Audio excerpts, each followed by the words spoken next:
What are some applications that may need high-end computing?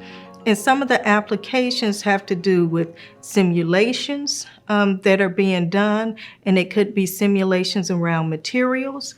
It could be simulations that have to do with physics. It could be data analysis.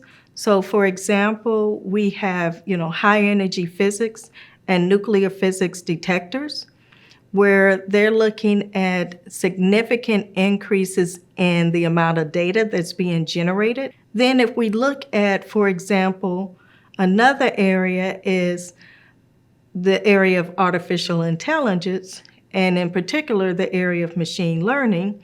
And then you can also look at deep learning, where in terms of doing the training, it can require a significant amount of time.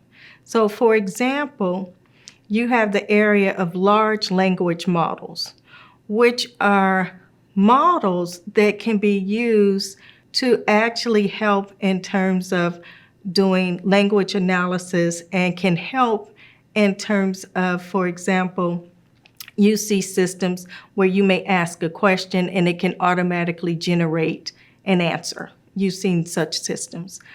Well, those large language models can require something on the order of 10 to the 24th operations in terms of doing the amount of training for large language models. So if you're looking at that type of operations that are needed to do those large language models, now, what type of system do you need? What's going to be the power requirements? What's going to be the performance?